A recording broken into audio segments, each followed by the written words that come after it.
హుస్సేన్ సాగర్ హైదరాబాద్ సికింద్రాబాద్ కి మధ్యలో ఈ హుస్సేన్ సాగర్ ఉంటుంది. ఒకప్పుడు తాగునీటి భాండారంగా ఉన్నటువంటి హుస్సేన్ సాగర్ ఇప్పుడు మురికి కూపంలాగా మారింది. ఇంత అధ్వానంగా మారడానికి గల కారణం ఏంది? అనేక నాళాల నుంచి వస్తున్నటువంటి నీళ్లు మొత్తం కూడా హుస్సేన్ సాగర్లోకి వచ్చి ఎందుకు చేరుతా ఉంది? ఎవరి నిర్లక్ష్యం వల్ల హుస్సేన్ సాగర్ ఇంత అధ్వానంగా తయారైంది?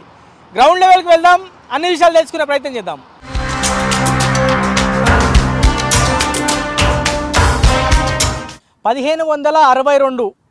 ఈ సంవత్సరంలో ఇబ్రహీం కులీ కుతుబ్ షా ఈ హుస్సేన్ సాగర్ని నిర్మించినారు.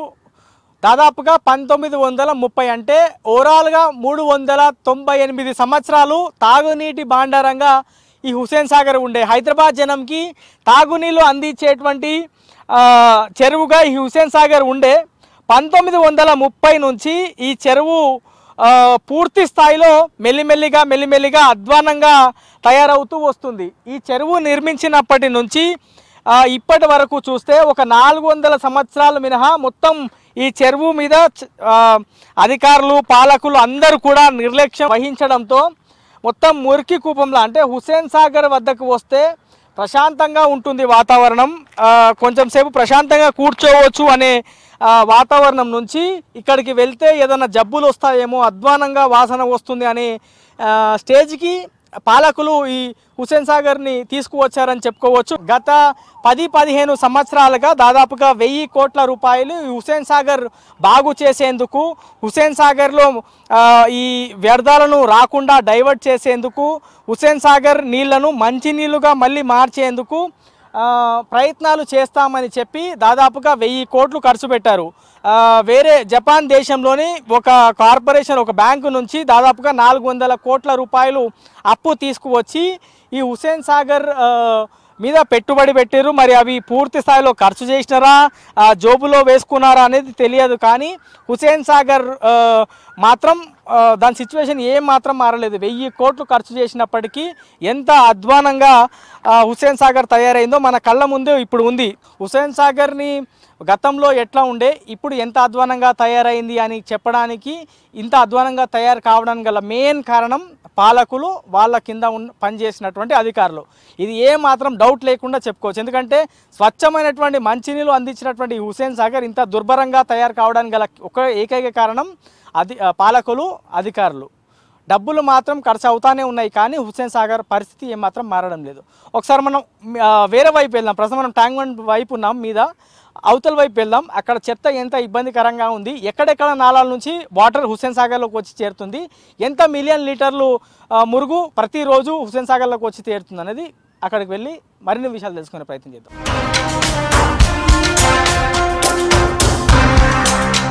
హుస్సేన్ సాగర్లోకి మొత్తం 4 నాళాల ద్వారా పెద్ద ఎత్తున మురుగునీరు చేరుతుంది. ఇండస్ట్రియల్కి సంబంధించిన వాటర్తో పాటు మురుగునీరు ఎక్కువగా చేరుతుంది. ఒకసారి మనము చూసే ప్రయత్నం చేద్దాం. ప్రస్తుతం మనం పికెట్ నాలా దగ్గర ఉన్నాము. పికెట్ సంబంధించినటువంటి నాలా వాటరు చూడొచ్చు.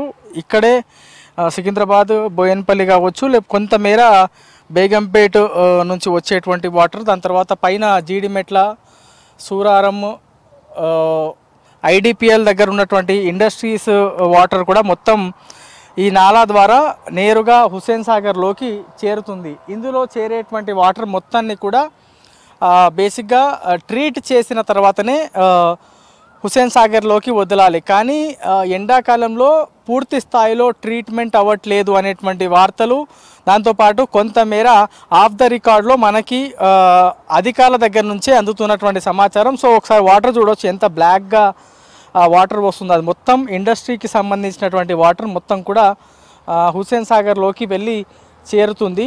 బేసిక్గా హైదరాబాదులో ఎక్కడ ఏ చెరువు ఉన్నా, ఏ నాలా ఉన్నా ఆ వాటర్ మొత్తం అల్టిమేట్గా మళ్ళీ వెళ్ళి కలిసేది మూసీలోనే. మూసీ ప్రక్షాళన చేస్తామని ఇటీవల కొత్తగా ఏర్పడినటువంటి ప్రభుత్వం చెప్తుంది. గత ప్రభుత్వం కూడా మూసీలోకి వెళ్ళి నీరు చేరకుండా, దాంతోపాటు హుస్సేన్ సాగర్ని పూర్తి స్థాయిలో క్లీన్గా కొబ్బరి నీళ్ళుగా మారుస్తామనేటువంటి మాటలు చెప్పినారు. సరే, అది పాసిబుల్ కాలేదు. కానీ కాగా మొత్తం కూడా ఇంతగానం చెత్త చెదారం నీళ్ళు గలీజ్ వాసన వస్తుంది. ఏంది ఇవి గటర్ నీళ్ళు, గటర్ నీళ్ళు మొత్తం గటర్ నీళ్ళు సార్. వీటికైనా మొత్తం ఇవి హుసేన్ సాగర్ లో పోయి కలుస్తాయి అనుకుంటా కదా. ఏడగలుస్తానేమోపా, మాకు గొత్తలేదు. మా కొత్త వాళ్ళు ఇక్కడనే ఉంటారా మీరు? ఇక్కడనే ఉంటారా? ఇక్కడే ఉంటాం. ఇది మొత్తం గటర్ నీళ్ళు వచ్చాను గటర్ నీళ్ళు. ఇక్కడ ఏమో శుద్ధి చేస్తారటగా నీళ్ళని. ఎట్లేం సార్ గొత్తలేదు. మా ఈ పొద్దే వచ్చిండాం కొత్త, మొత్తం వాసన అయితే ఘోరంగా వస్తుంది వస్తుంది కానీ మేము కొత్త ఈ పొద్దు వచ్చిండాం సార్. మాది ఇక్కడ అధ్వానంగా నీళ్లు ఉన్నాయి అనేటువంటి మాట మనము ఇక్కడ దృశ్యాలు చూస్తే తెలుస్తుంది. దాని తర్వాత ఇప్పుడు వచ్చినటువంటి ప్రభుత్వం అయినా పూర్తి స్థాయి ఫోకస్ చేయాల్సి ఉంది. మూసిపైన ఎక్కువ ఫోకస్ కొత్తగా ఏర్పడినటువంటి కాంగ్రెస్ ప్రభుత్వం ఫోకస్ పెట్టినట్టు కనిపిస్తుంది.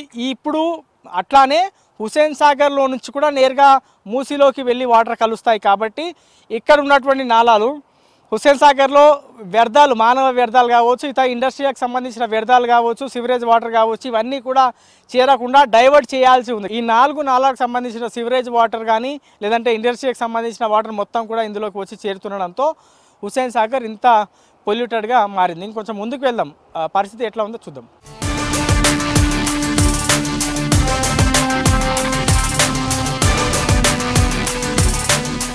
హుసేన్ సాగర్లో వస్తున్నటువంటి వ్యర్థాలన్నింటినీ కూడా తీయాల్సినటువంటి బాధ్యత హైదరాబాద్ మెట్రోపాలిటన్ డెవలప్మెంట్ అథారిటీది, అంటే హెచ్ఎండిఏది. హెచ్ఎండిఏకి సంబంధించిన వాళ్ళే అధికారులు, ఇంజనీరింగ్ సంబంధించిన అధికారులు కాంట్రాక్ట్ ఇచ్చి ఇందులో ఉన్నటువంటి చెత్తని మొత్తం కూడా క్లియర్ చేస్తున్నారు. ఇక్కడ పనిచేసే వ్యక్తి ఉన్నారు.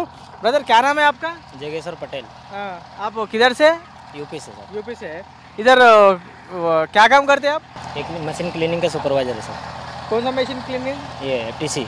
ये फ्लोटिंग ट्रैश कलेक्टर कितना गाड़ियाँ इधर कचरा निकालने को या तो पानी में से निकालने को काम कर रहे हैं? तो अभी 3 गाड़ियाँ हैं, एक गाड़ी खराब हो गया, 3 गाड़ी है। अब एक दिन में कितना मेट्रिक टन का कचरा निकालता आपको अंदाजा है? उतने गाड़ियाँ नहीं सर। कितने बजे से कितने बजे तक काम चलता? सुबह 8 बजे से 5 बजे 6 बजे, जैसे अगर ज़्यादा कचरा हो गया तो थोड़ा लेट तक चलाते हैं हम लोग। डेली इतना सारा कचरा आता है ये हुसैन सागर में? अभी जो भी है इधर ही से अभी नहीं, मतलब जनरली कितना कचरा ज़्यादा रेगुलर आते रहता कचरा, पैकेट वो ये? अभी ये नीचे से निकल रहा है थोड़ा बहुत और आते रहता थोड़ा बहुत। अब इतना गंदा बास भी बहुत ज़्यादा आ रहा ना धूप के वजह से? जी धूप की वजह से। कैसा रह रहा, कैसा काम कर रहे? धूप तकलीफ नहीं हो रहा?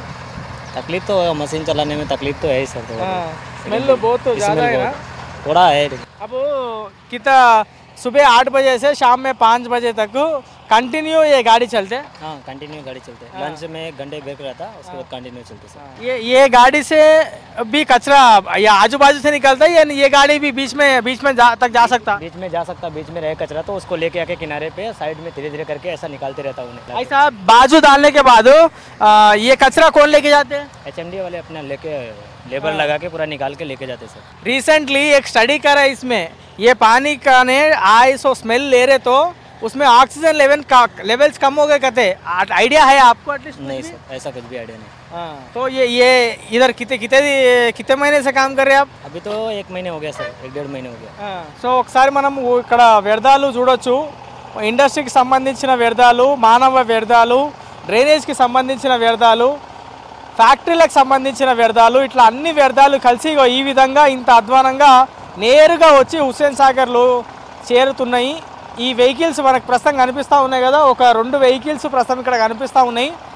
మొత్తం 4 వెహికల్స్ ద్వారా వాళ్ళందరూ చెత్తని తీసేటువంటి ప్రయత్నం హెచ్ఎండిఏ కాంట్రాక్టర్ల ద్వారా చేస్తుంది అనేది మనం ఇక్కడ ఉన్నటువంటి దృశ్యాలు చూస్తే మనకు ఐడియా వస్తుంది.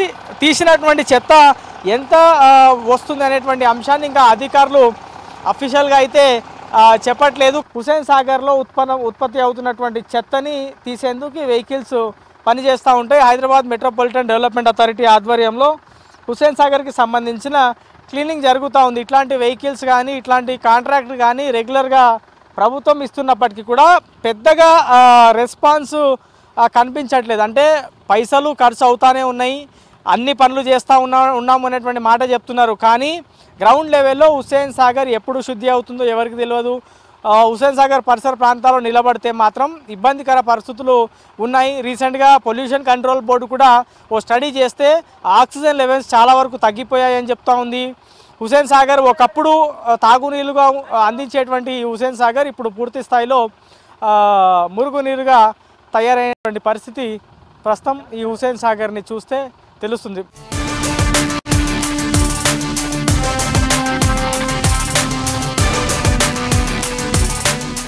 సో హుస్సేన్ సాగర్ పరిస్థితి చూసినాం కదా. ఒకప్పుడు తాగునీళ్ళకి అవసరం పడిన ఈ హుస్సేన్ సాగర్ ఇప్పుడు మురికి కూపంలాగా మారింది. కనీసం 5-10 నిమిషాలు హుస్సేన్ సాగర్ పక్కన ప్రశాంతంగా నిలబడలేనటువంటి అధ్వానమైన స్థితికి ఇప్పుడు హుస్సేన్ సాగర్ చేరుకుంది. ఇప్పుడు హుస్సేన్ సాగర్ మొత్తం కూడా దుర్భరంగా మారాయి. ఈ పరిసర ప్రాంతాల్లో నివసించే జనం కావచ్చు, లేదంటే వాళ్ళు తాగే మంచినీళ్ళల్లో కూడా ఆక్సిజన్ లెవెల్స్ చాలా వరకు తగ్గిపోయాయి అనేటువంటి అంశాన్ని చెప్తా ఉన్నాయి.